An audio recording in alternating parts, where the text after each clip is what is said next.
When I come to know who I am, I look back in hindsight, it's like, aha, I had to go through everything to really know who I am today. I had to go through those battles as a nun, as a sister, whatever, the rejection, the betrayal, from the church itself. And I had to go through it because I know who I am today and I know who God is today in my life.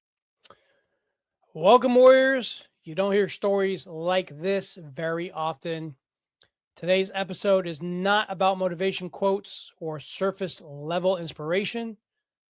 It's about loss, faith, addiction, identity, and what happens when life takes everything you thought that defines you. I sat down with Gina, who has lived through grief most people never fully process: losing her mother, giving her life to faith, being broken inside institutions meant to protect her, loving someone battling addiction, and finding herself face to face with rock bottom. What makes this conversation different is that Gina didn't just survive those moments, she allowed them to strip her down and rebuild her from the inside out. If you ever question your faith, your purpose, or whether healing is even possible after everything you've been through, this is the episode for you. A real conversation about turning pain into progress without pretending that the pain didn't hurt. Welcome to the Battle Heart Podcast. Let's lock in. Welcome to the show. Gina, thank you for joining me on the Battle Harder Podcast. Thank you, Coach Rob, and it's so good to be here. All right, before we get started, just tell my community a little bit about who you are and what you currently do. Yes, my name is Gina Economopoulos. I'm a first-time author. I'm an end-of-life doula, and I live here on the Jersey Shore. And I'm also I have 10 years of sobriety. I'm in the program of AA. So, end-of-life doula, I have no idea what that is. Can you explain that a little bit, please?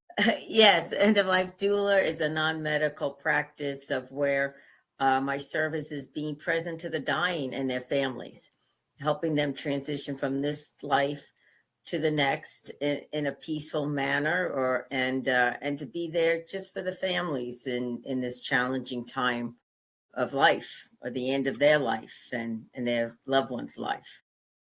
That must be very emotional. What initially led you to get into that, and what kind of services while doing this do you provide? Do you like pray with them, whatever faith they're in? Do you like just sit by their side and hold their hand? Like, how does that work? Exactly. To be honest with you, 33 years ago, if somebody says you're going to be a life, end of life doula, being present to the dying, I'd be like, no way.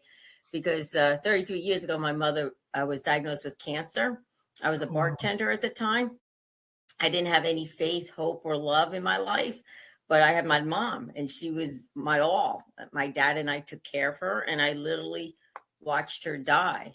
And she died in 1992, and that's where my journey, my first trauma truly began, because losing mom and why, and everyone kept saying she's in heaven, like she's at peace. I'm like, I'm not at peace, what the heck? And I do recall during that time when she was in hospice, at the end, the social worker came up to me, and I guess he saw something in me. He says, you'd be very good with hospice. I'm like, no way, Jose. I only take care of my mom. And that was it.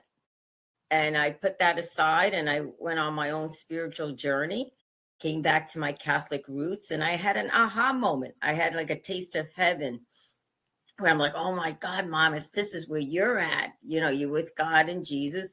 She was a devout Catholic. I was like, wow, I can't imagine, and so, and that just spurred my heart on, in a sense of having faith, having hope, having love, that there's a place for all of us afterwards. And in that, I was a Catholic nun.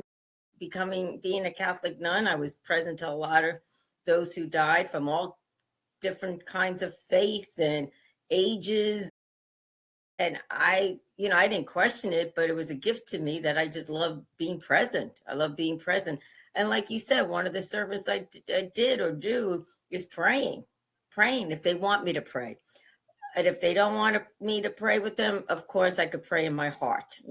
Whatever the family or the patient who is the one that's dying, whatever they want, whatever kind of comfort I could give them. And so I really go by their needs. And I also, go by my own spirit saying, okay, or just to sit and hold their hand, like you said. I love doing that.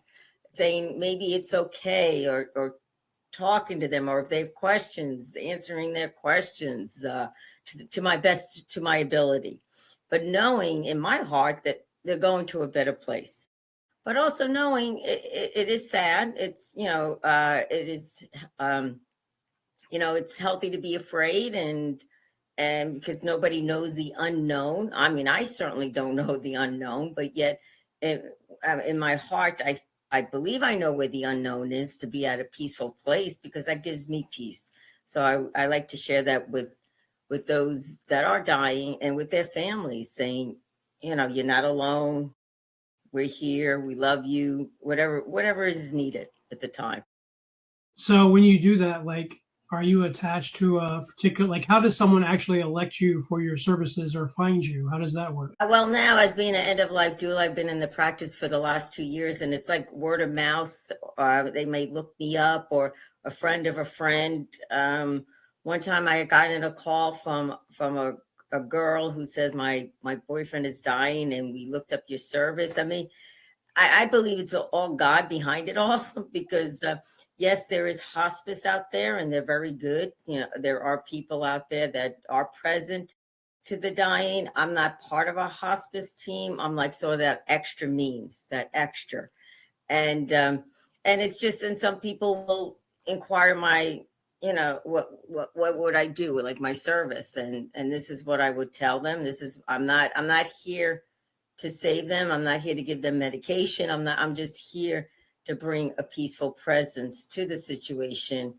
And everyone is different. I mean, we're all different. We're all different in receiving, accepting, being open to it. So when this particular guy asked me to come over, I always say, come and see. I'll just share with you. This is my service to assess the situation. And I had a really nice talk with this gentleman. He was 50. He was dying. He tried everything, alternative medication, regular, whatever. And we just talked about God, faith, and he asked me about and of course I put in, I was a former nun. I mean, people do kind of like that. They get that consolation. Oh, she's a former nun. And so, and then when I leave, I leave it in their hands. Feel free to call me. This is what I could do. I could come for an hour, whatever you need. And I didn't hear from them until 2 days later. The girlfriend texted me and said, "Oh, Mike passed away yesterday. Very peaceful." Oh. And I know your time with him was very valuable to him. And thank you. So that it could happen like that happens. It could happen like that. But I do. If people ask me whether it's in my service or not, or friends saying, "Oh, can you come and visit?" I definitely would go, pray, whatever is needed, So yeah, it's I mean, some people don't call me all the time because people don't want to die, or some people don't know about it, and it's hard. So it's for me, it's like really word of mouth. And I do know that God puts people in my mind, in my heart, as well as my mind, in places that I'm supposed to be. And then I know many people who have relatives that may be dying now, or they say, pray, they always come to me. And to me, I feel like I am doing my service, whether I'm being present to them, but in my heart, if that makes sense. I do pray for them, whether I know them or not, and send the angels around their bedside, bringing them a peaceful transition. So. No, I understand. So like, even in my day to day, it's not often, but sometimes I just feel led to help somebody, whether it's, someone that needs some food or money, or maybe they need help getting their car started, or even some gas. and I don't help everybody, but the ones I do, I really feel led for whatever reason to help them. And that's just a testament to like not only your emotional strength, but like I couldn't do that. I know as a VA police officer, I worked in the VA hospital, and I would go in hospice, and I would go to code blues, which was essential when people were dying and stuff. And it bugged me. It wasn't a happy place for me. So I commend you on being able to do that, and be very strong in your faith. So with becoming a nun, did that happen after your mom passed? Walk us through that journey. Yeah. Yes, when my mom died, I was on this spiritual journey. What is the meaning of life, the purpose of life? I came back to my Catholic roots, and in there, I'm like, haha, I'm going to become a nun. And I did. I joined a Franciscan order in the South Bronx of New York back in late 1990s. I was a nun for 12 years. Wow. I'm a people pleaser. I'm a heart of service. I just love helping people, and I'm like, this is it. And but at the end of 12 years, I got kicked out, so to speak. I mean, of course, they wouldn't say that, but by the time I left, I was emotionally broken. I felt I was mistreated. I was suffering pain. Talking about battle, there was such a battle within because I had made final vows like in my 6th year of religious life. So when you're in final vows, like a marriage, through hardship, you work it through, right? And that's what I had did in like the 6th year, 7th year after my final vows. I was just experienced a lot of hardship, and I was sent away. And in the long run, I look back and I see how the community was dysfunctional at the time.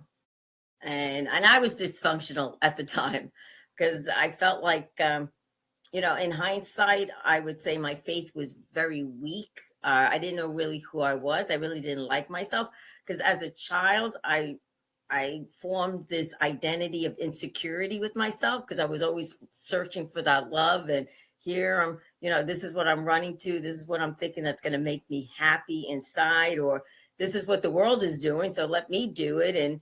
But then things happen, like with my mom's death. It's like, why me? I kind of formed that image of a why me syndrome. Why me? Why did this happen to Gina? And then when I became a sister, it's like, why did this happen to Sister Regina? Of course, And there was a time in my end of my years in religious life, I was sent away.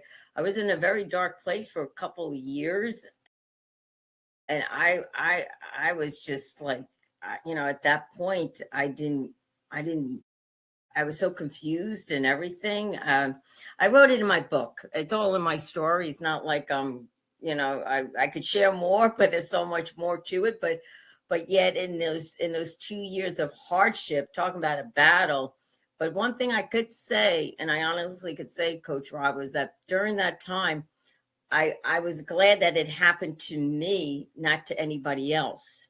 I felt like I was taking on everyone's suffering, everyone's battle, everyone's this. And because I know if somebody like another sister went through what I went through, they wouldn't last. Nobody would last. I can't believe I lasted, but I did. I did through God's grace without me realizing it. And I'm here today. So yes, it was a journey. It was a vocation. It was my calling at the time. I don't know if it was my true calling, but yet, God used it, and I moved forward. I kept going forward, but I thought I would go into after the sisterhood, I was broken, needed healing, thinking, okay, now I'm ready to hit the world with life, with maybe marriage, because I always wanted to be married. But of course, that didn't happen instantly at that time. So. Do you think, because I found this when I was going through my depression and trauma, that it was really easy for me to blame God or the universe for all my problems? Did you find that as well in your suffering and the stuff you went through? Oh my God! I think you're reading my heart, Coach Rob, because that's exactly who I blamed, was God Himself. Yes, other people hurt me. Yes, I was angry at the sisters' resentments, whatever, later on in life. But totally, I blame God for everything because I was born with a lot of health problems. I blamed him for that. I blamed him that I couldn't play basketball like my sisters and brothers did, like that. I just blamed him, and I never shared it because I just always had to smile and say, okay, yeah, it's okay. It's okay. Let it happen to me. Let it happen to me. Yeah. And I thought I was a strong one at the time. I might have been, but I broke. I broke, finally about like, well, 13 years ago, I broke. So, All right, guys. So we're going to take a quick commercial break and then we're going to come back and go even deeper with Gina. I hope you guys are enjoying this conversation so far. We will be right back. They told you to stay comfortable. You chose the battle. Battle Fitted is for the few who live by discipline in the gym, in the mirror, and in the mind. This isn't just fitness, it's transformation. From our coaching and mindset resources to apparel that speaks without saying a word, to keynotes that shake rooms awake, we train warriors, not followers. No fluff, no shortcuts, just real work, real change. If you're tired of talking about it, prove it. Lock in your first workout, grab your gear, book the mission at battlefittedbrand.com. All right, guys, we're back with Gina. And Gina is so powerful, so much of everything that you've gone through. Can you share, or are you willing to go a little deeper on what you were really struggling with at your time of service as a nun? yes, I was just,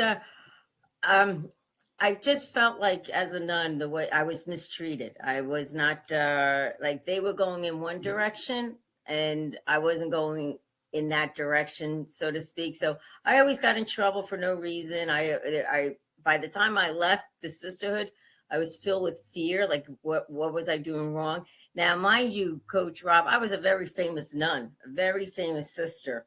And I do believe that the sisters, like I shared earlier, were very dysfunctional. Like it was a new community, so they didn't have a real structure and they wanted to go this way. And here my spirit was going that way. So it was sort of like a cookie cutter, like they were trying to fit me into this mold.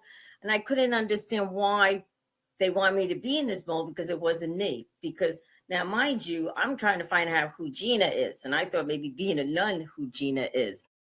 And so here, like if I was going right, they would go left and they would try. They isolated me for almost a year.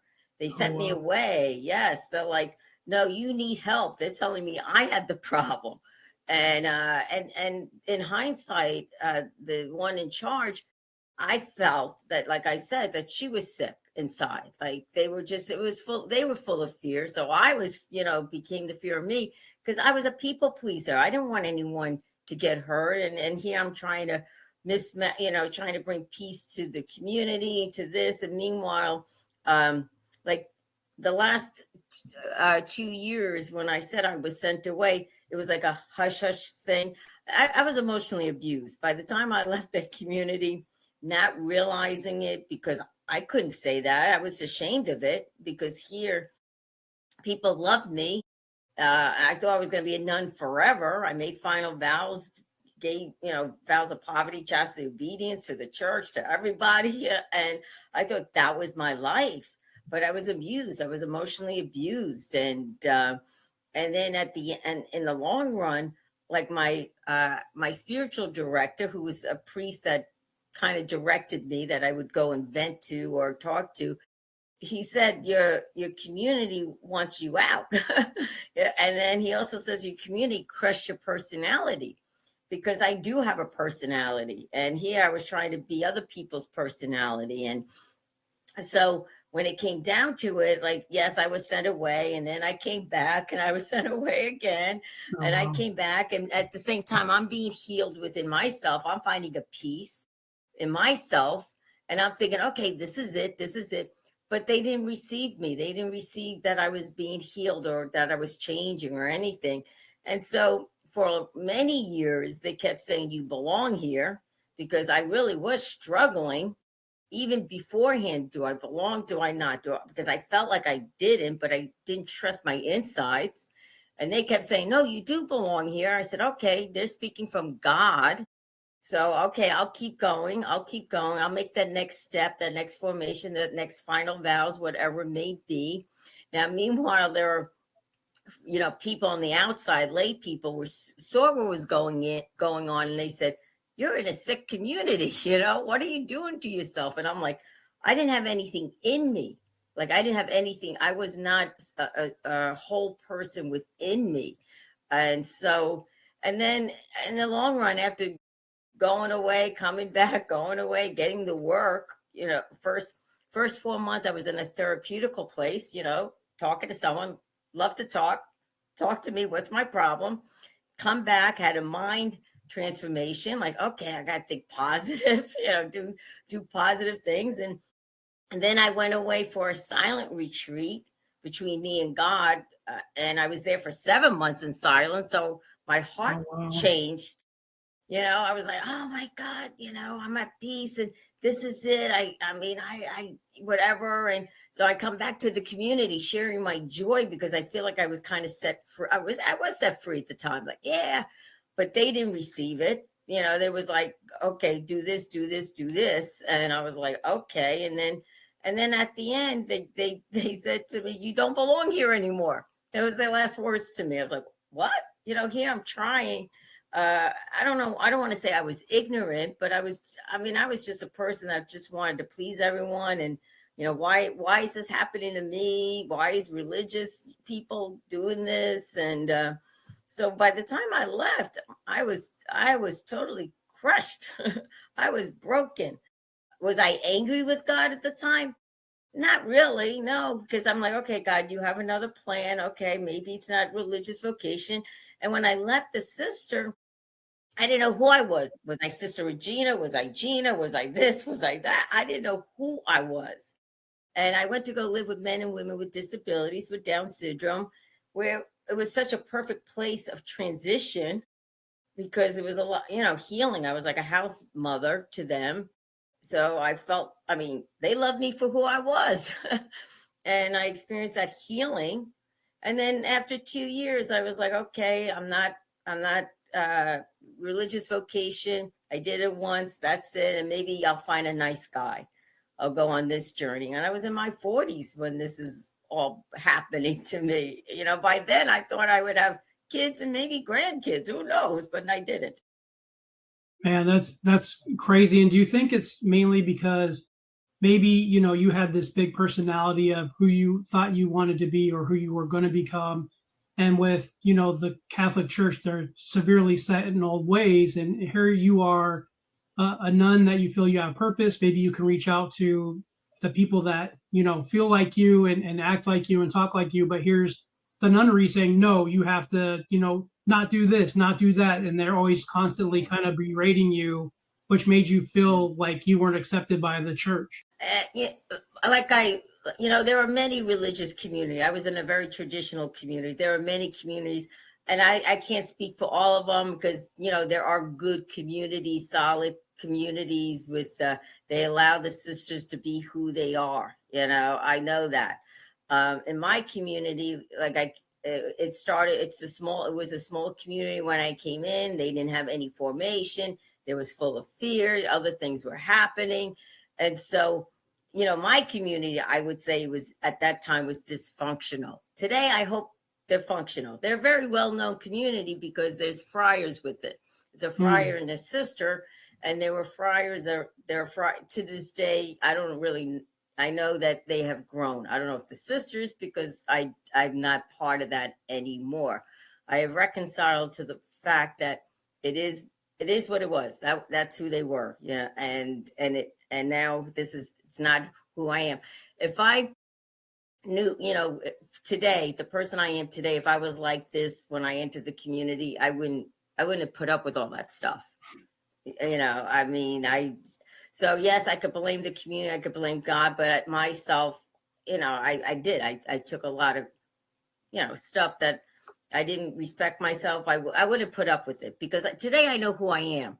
And when I come to know who I am, I look back in hindsight, it's like, aha, I had to go through everything to really know who I am today. I had to go through those battles as a nun, as a sister, whatever, the rejection, the betrayal, from the church itself. I had to go through it because I know who I am today and I know who God is today in my life.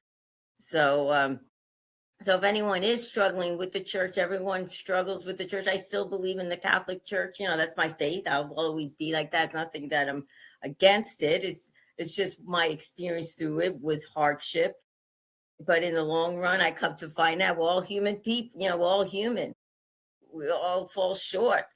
I mean, honestly, I thought back then I put my religious community on a pedestal because they were loved. They were well known. Nobody knew what was going on the inside. And if they did know, nobody wanted to get involved at the time because so it is. It's like, I think we're in a broken world. The church is broken.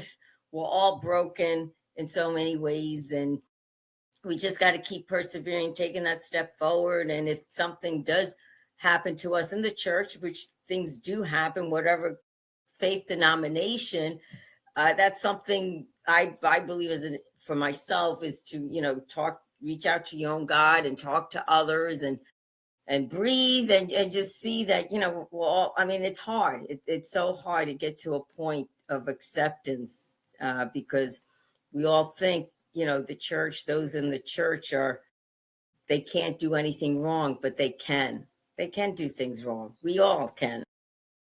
So after you kind of lost your community and you said you lost your way, like what happened? Like what happened after getting out of being a nun? Well, eventually I came here to the Jersey Shore. I didn't know I didn't know what to do. The only thing I knew how to do was be a nun and a bartender. So I went back to bartending. I didn't want to go back to a nun. I didn't want to do social work. I was hands-on for about 20 years of helping people. I was spent, so I bartended. And in that, I met a guy. His name was Danny. He came into the bar. We started dating. We fell in love. I was like, okay, this is my vocation. Now I find a man that I have that white picket fence, my dream. Maybe not kids because I'm in my mid 40s, but then come to find out, I do believe God put him in my life, but he was an alcoholic. I was like, oh my God, what's an alcoholic? I really did not know what he was. A police officer, former cop here in Jersey Shore. I met him afterwards, after he retired due to alcoholism that he retired. But yet when we met, he was like, okay, I want to get sober. And he did. And he found sobriety out west. And I was like, okay, I'll go wherever you want to go, because he's a nice guy. I mean, alcoholics are great people. They're just simply sick. And fell in love with the great Danny. That he was very kind, generous. I mean, he loved me for me. And I always compared it like the sisters love me the way they love pizza. Danny loved me for me, and the sisters love me the way they love pizza. And so here I am thinking once again, God, okay, we got this dream, this greatness, but make a real long story short, that too is in my book, that he ended up dying from the disease. He died as the disease of alcoholism, and that was it was 13 years ago when the accident happened. Yesterday, matter of fact, of July 14th, and that's where, when the accident happened, he happened to he was driving soberly with his mom, and they got into an accident. The mom died, burned up. Danny burned up. He survived, but out in Indianapolis, and then months later, what does an alcoholic do, covering to avoid the pain, spiritually, emotionally, physically, because he was burnt half. He went back to drinking. And then a few months after that, he just fell, bumped his head, and he died. And this all happened in Indianapolis, where I was at the time. I ran to his side thinking this is it. I had no clue about alcoholism at the time. The only thing I thought it was a man under the bridge with a paper bag. That was my stigma of alcoholism. But then yet, as I said, well, he died like in March of 2013. And that was it for me. My battle was done, Coach. I'll tell you, I didn't have any energy or to even to get up. I was just simply moving. I did come back to the Jersey Shore, breathing. I eventually, God did for me what I could not do for myself, that I came into the rooms of AA just to find out why Danny died. Why did he lose the battle? Why did, it's about why did he lose the battle and this one didn't? And but then as I stayed there within the year, I realized that I had problems with alcohol, that I am an alcoholic. And that's where my journey of freedom began on April 2nd, 2015, when I finally admitted, not that I accepted it, that I was an alcoholic. My name is Gina. I am an alcoholic. I was like, what? Oh my God, another thing in my life. You know what I mean? It's like, but then yet it was the best day of my life, because I've learned, I relearned, I saw, I have in my past. Yes, alcohol was there in the convent. Alcohol was there growing up. Whether it was the drinking or it was the disease, the manipulation, the fear, the symptoms, all that stuff.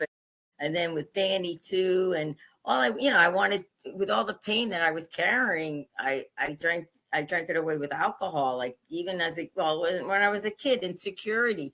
Oh, I'll be secure if I drink, this is what I want to do. And throughout college and everything. So today, so through Danny's death, which was tragically, it became a gift in my life. And that's where I have to say, when I found him dead, it was a month before our wedding day. I had my wedding dress and everything. So all this stuff. So at that point, I just hated God. Not that I didn't believe in him, I just hated him. And that's where I realized I blamed him. I blamed him for everything. But then coming into the rooms and working a program, a spiritual program, I reconnected with my higher power, with God, because at first nobody knew I was a nun, because, I hated him. And so I had to reconnect with a higher power. I had to let go of the notion of God in my life. And it's funny because when people did not know I was a nun, afterwards, they were so kind. The people in the rooms would say, God loves you. God has a plan. And I'm like, oh, don't even tell me that. Don't care, God loves me.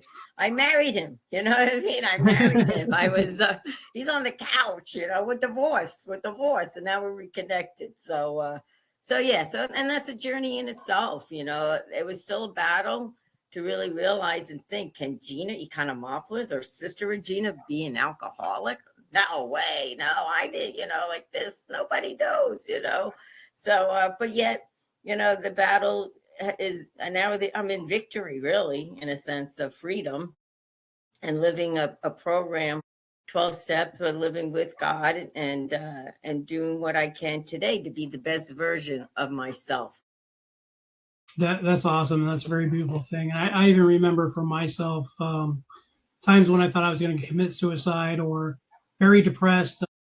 I was one of those guys yelling, cussing at God, because, if you believe in God or the universe or whatever, this higher power, you think that automatically that he's always going to, help you and save you and, show you the right path, not knowing that the wrong path sometimes is the right path, because he wants us to learn a lesson or give us a teachable moment so we can eventually be who we have to be. And sometimes we're knuckleheads and we don't like to listen to God, and we take the wrong path anyway. And he's like, slaps our hand and says, I told you so. Like, you shouldn't have done this. So I'm very happy that you were able to overcome everything and find your faith back again, and kind of build back better to who you are now. And I suppose you completely know like who you are and what your purpose is and what you're supposed to do, right? Yes. But I mean, I'm still learning. I'm still growing. I still fall back. I still go forward. But I know today I am a woman of faith, a sober woman of faith today. I know who I am. I'm an alcoholic. I can't drink, but yet I have, I could participate in life instead of running away from life. I can live life on life's terms without going into misery, into the why me syndrome, all the negative thinking. I have tools of the program of like acceptance and gratitude to help me live just for today. And that's what I've learned. All I have is today. And it's just practice. For me, it's just practice.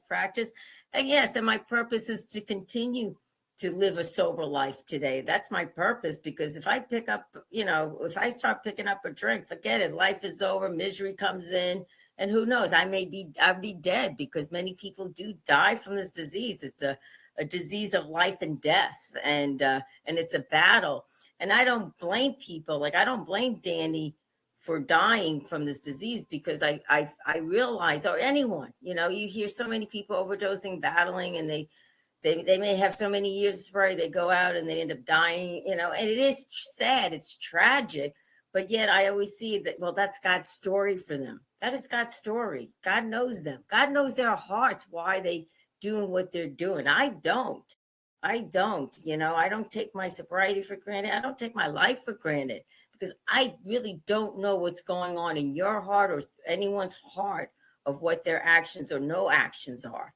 And I have to remind myself, I have my own actions that I have to learn and deal with, because I'm a very reactive person. Like, sometimes it's negative, but it's like, okay, I'll turn it to a positive. Like, does the battle still go on? It's a different kind of battle today, because it's a battle of more of a freedom, because I don't want to go back into that misery again, into that dark place. I tasted freedom. So when situations happen in my life, you think, I'm not going to like it, maybe, some things I don't like. No, I don't like that.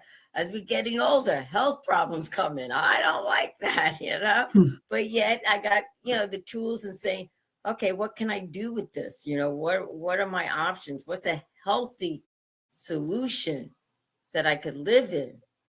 Of course, is acceptance, but that doesn't happen for me overnight. Okay, I have to feel my feelings. Okay, I have to spit things out. Yes, I'm afraid. I don't like it. I'm not this Wonder Woman to say, yeah. But yet I'm a woman that has the tools and the programs, that knows what she wants, which I want that peace in my heart, a peace that I was longing for ever since I was a kid, within me, within my heart, not on the outside, but in my heart, and that joy and freedom.